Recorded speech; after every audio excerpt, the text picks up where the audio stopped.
Halo teman-teman semua, kembali lagi di ZHalf Channel. Terima kasih ya sudah klik video ini. Nah, untuk pembahasan kali ini saya masih akan bahas terkait dengan latihan soal SKB Pamong Belajar. Fokusnya adalah model pembelajaran. Nah, kenapa untuk model pembelajaran ini perlu dibahas teman-teman?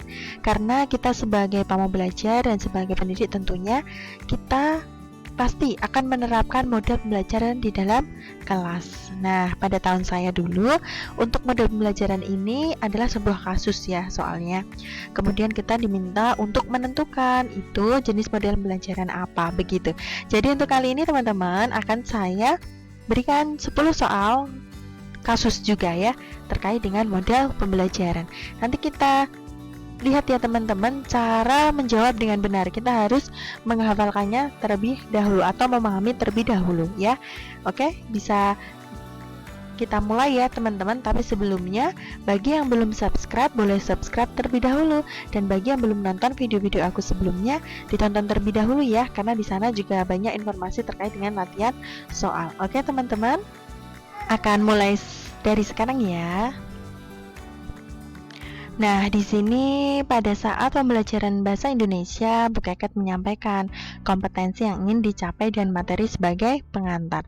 Selanjutnya, Bu Keket menunjukkan atau memperlihatkan gambar-gambar yang berkaitan dengan materi dan memanggil siswa secara bergantian untuk mengurutkan gambar-gambar menjadi urutan yang logis. Nah, selanjutnya Bu Keket menanyakan alasan atau dasar pemikiran urutan gambar tersebut.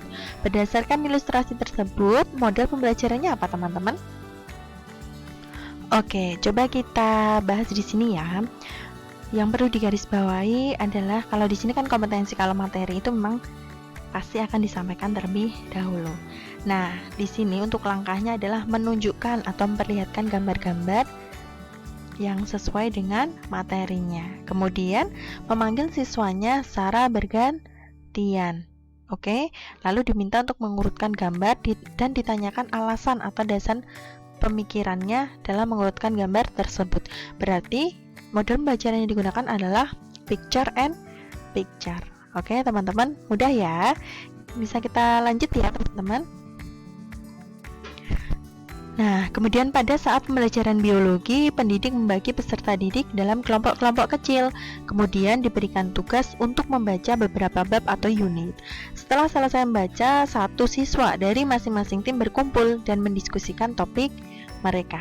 Setelah selesai, siswa tersebut kembali kepada tim mereka dan mengajari teman satu timnya mengenai topik mereka. Berdasarkan ilustrasi tersebut, model pembelajaran apa yang digunakan oleh pendidik tersebut, teman-teman? Coba kita pahami di sini terlebih dahulu ya. Ini kan diminta untuk membuat kelompok kecil, misalkan 5 orang ya teman-teman. Nah, kemudian diberikan tugas untuk membaca. Lalu setelah itu satu siswa dari masing-masing tim berkumpul. Misalkan tadi ada 5 orang ya. Kemudian ada 3 kelompok. Berarti satu di antara masing-masing kelompok tersebut berarti ada 3 orang ya yang berkumpul, kemudian mendiskusikan topik mereka. Setelah itu kembali ke tim mereka dan mengajari teman satu timnya.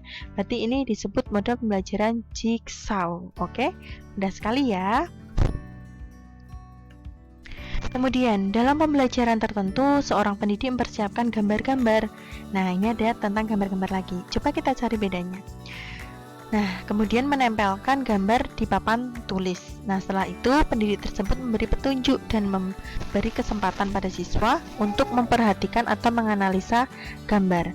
Setelah menganalisa, siswa diminta diskusi dengan teman sebangkunya dan membacakan hasil diskusi di depan kelas ya. Nah, model pembelajaran apa itu teman-teman? Ayo, coba kita lihat di sini ya. Kalau tadi kan diminta untuk mengurutkan, lalu ditanya landasan atau dasar pemikiran dalam mengurutkan gambar tersebut. Kalau di sini mempersiapkan gambar terlebih dahulu, lalu menempelkan gambar di papan, lalu diminta untuk menganalisa gambar tersebut.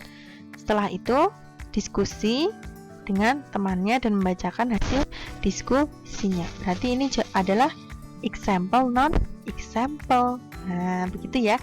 Jadi sudah tahu bedanya ya teman-teman ya dengan picture and picture. Nah, kalau sudah, kita lanjut ya teman-teman.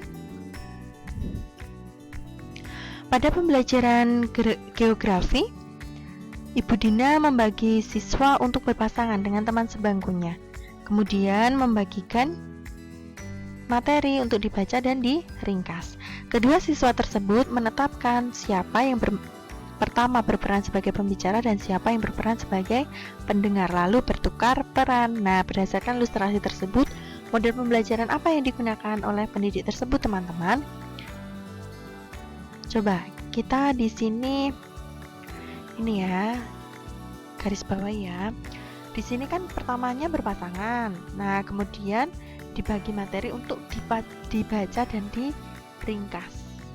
Nah, kemudian setelah dibaca dan diringkas itu kan tadi berpasangan ya teman-teman. Nah, satu itu berperan sebagai pembicara, jadi menjelaskan kepada temannya hasil apa yang diperoleh ketika membaca. Nah, kemudian teman satunya itu mendengarkan, lalu mereka bertukar peran. Berarti ini adalah kooperatif script. Nah, mudah sekali ya. Oke, kita lanjut. Pada saat itu, Bu Zia melihat pendidik mengajar dengan model seperti ini. Pendidik tersebut menyampaikan kompetensi yang ingin dicapai, lalu mengemukakan konsep permasalahan yang akan ditanggapi oleh siswa. Kemudian siswa membentuk kelompok yang anggotanya 2-3 orang, lalu tiap kelompok menginventarisasi atau mencatat alternatif jawaban hasil diskusi dan mempresentasikannya. Nah, berdasarkan ilustrasi tersebut, model pembelajarannya apa, teman-teman? Coba di sini ya. Ini kan menyampaikan kompetensi dulu, itu sudah pasti ya.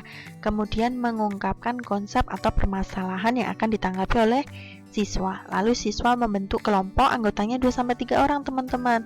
Lalu mereka diminta untuk mencatat alternatif jawaban hasil diskusinya dan mempresentasikannya. Nah, kira-kira apa, teman-teman? Ayo, jawabannya apa? Jawabannya adalah mind mapping ya. Oke, kita lanjut ya, teman-teman. Pada saat pembelajaran seni budaya, Pak Arif menyajikan pelajaran dan meminta siswa untuk membentuk kelompok. Lalu masing-masing kelompok menerima lembar tugas dan menyelesaikan tugasnya lalu mempresentasikannya. Nah, model pembelajarannya apa, teman-teman, kalau ini? Ini yang sering kita lakukan ya sebagai pendidik. Biasanya kita hanya meminta siswanya untuk membentuk kelompok, lalu dikasih tugas, mereka mengerjakan lalu mempresentasikannya.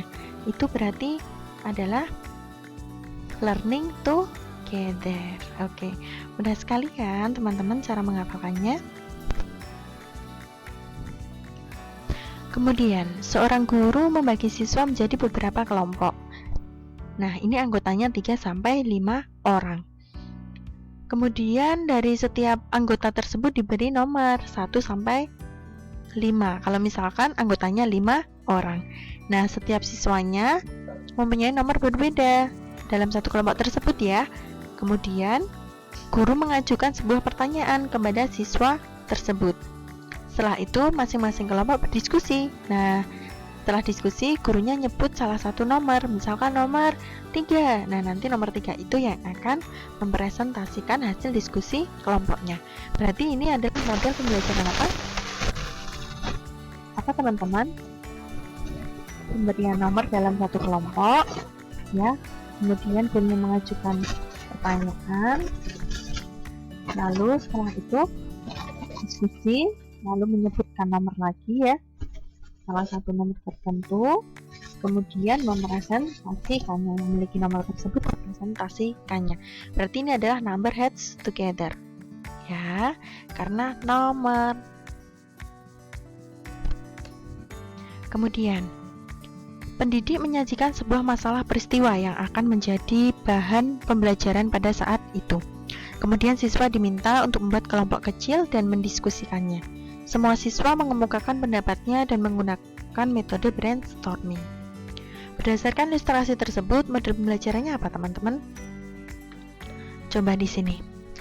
Ini kan pertama menyajikan sebuah masalah atau peristiwa dulu, lalu membuat kelompok kecil diskusi. Nah, mereka itu semua itu mengemukakan pendapatnya. karena pakai metode brainstorming atau curah pendapat. Jadi semua jawaban adalah jawaban benar. Berarti ini adalah apa? Ayo.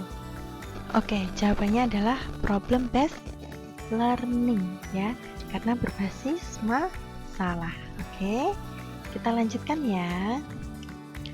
Seorang guru melaksanakan pembelajaran dengan model seperti ini. Pertama, menyampaikan tujuan dan motivasi, lalu pembagian kelompok. Kemudian gurunya menjelaskan materi dan tujuan pembelajaran. Setelah itu, siswa diminta untuk diskusi dan kerja kelompok. Tapi gurunya di sini tidak lepas tangan teman-teman. Gurunya itu melakukan pengamatan atau memberikan bimbingan ya, dorongan dan bantuan bila diperlukan. Nah, model pembelajaran ini disebut dengan model pembelajaran Student Teams Achievement Division ya. Oke, kita lanjutkan.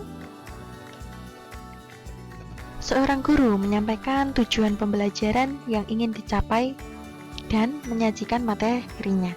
Lalu meminta siswa berpasangan. Kemudian dari pasangan itu menceritakan materi yang baru diterima dari gurunya.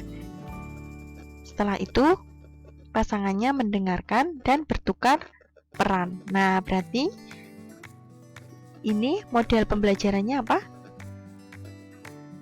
Apa teman-teman? Artikulasi ya. Oke, mungkin itu dulu ya teman-teman terkait dengan model pembelajaran. Nanti kalau misalkan ada yang belum paham, boleh untuk informasikan ke aku, dan juga teman-teman nanti kalau misalkan ada yang keliru boleh disampaikan juga ya di kolom komentar atau di IG aku. Begitu ya teman-teman ya. Kalau mau request tentang apapun boleh nanti teman-teman, tapi akan saya saring ya teman-teman yang sekiranya akan keluar. Begitu ya. Nah, teman-teman cukup sekian ya. Kalau misalkan ada yang kurang saya mohon maaf, dan terima kasih sudah nonton video ini.